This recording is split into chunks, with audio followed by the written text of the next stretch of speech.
Hello everybody, and thanks for checking out my review of the Rolex Datejust41, reference number 126334, using the 3235 movement. This is the white stick dial version on Jubilee bracelet with the white gold fluted bezel. Now if you like this review, please click the thumbs up, subscribe, and hit the bell to be notified of future reviews. Now on to the unboxing. Alright, so to get into the unboxing, as you can see first you have the off-white box with the crown logo on the top here. And to open that up, it opens on the front here and you have the Rolex logo, and you slide the box out. It's the same box with pretty much all Rolexes. It's a hard green. It's got like a wave and the logo here. And you open up that box, and I'll get into the watch in a moment, but opening up the inside here, you have the superlative certified stamp here.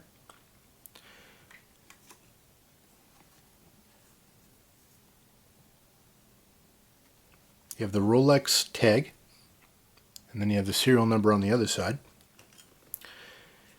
You have an envelope here that gives you your card, also has a serial number, and a warranty book.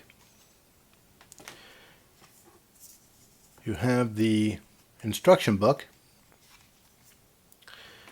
And closing that up, you have the Rolex logo on the top here. And of course, you have the watch. 1945 was the 40-year anniversary of Rolex. They celebrated by releasing the first ever innovative self-winding watch that featured an automatic date change window. That first Datejust was 36mm and only available in 18-karat yellow gold. This was also the first Rolex to feature the Jubilee bracelet. They used acrylic for the crystal, and there was no magnifying cyclops. That came 10 years later. The original fluted bezel was functional. It was another source of water resistance by screwing the crystal in place from the top. That was the start of one of the most recognizable and iconic models in the Rolex watch lineup. Over the years, there have been many improvements and additional options to choose from in the Datejust models. Sapphire crystal, Cyclops date window, which magnifies the date by 2.5 times, many size options, metals, dials, and markers to choose from. The Datejust has historically been a smaller size watch. In 2009, Rolex introduced the 41mm Datejust 2, which opened the market for people like me with a larger wrist size that shied away from the smaller versions. It didn't sell well, and a couple years later they discontinued it.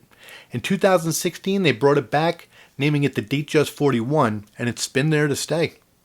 My collection is primarily made up of larger and thicker dive and sports watches with black dials. I've been looking to change it up a little bit, looking for a white dial. Now I've posted some reviews over the last couple of years with a number of white dial watches. All are excellent watches and designed incredibly well. They all stayed with the chunkier, sportier style as the rest of my watches.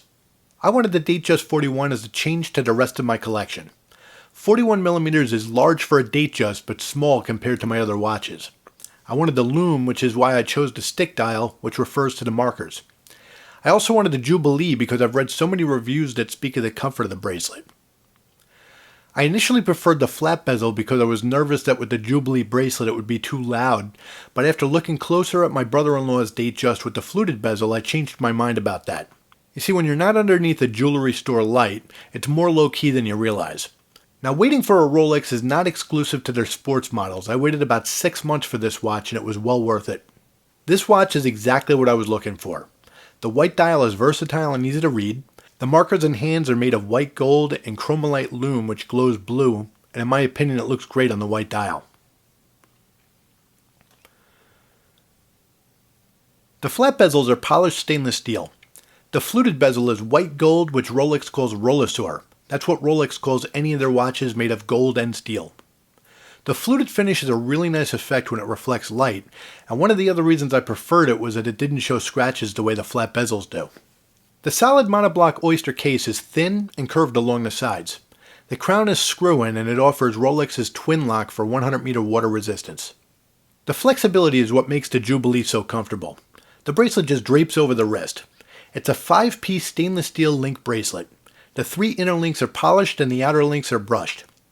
The oyster option is similar to the sports models, but the inner links are also polished. And like the flat bezel, the finish on the inner link shows scratches a little easier. The links on the Jubilee are solid and it has a good weight. The clasp on the 41mm offers the EasyLink system, which offers 5mm of adjustment on the fly. When you open the clasp, you can pull the link out inside the bracelet to extend it, or fold it over and snap it back into place to shorten it. There are also 3 micro adjustments behind the EasyLink so you can size it perfect for any size wrist. The clasp is finished to stay consistent with the polished center links and the brushed outer links. Being flatter than the rest of the bracelet, it does show scratches easier. The Datejust was the first model to use the 3235 movement. It's chronometer certified to plus or 2- seconds per day. It's magnetic and shock resistant and has a 70-hour power reserve.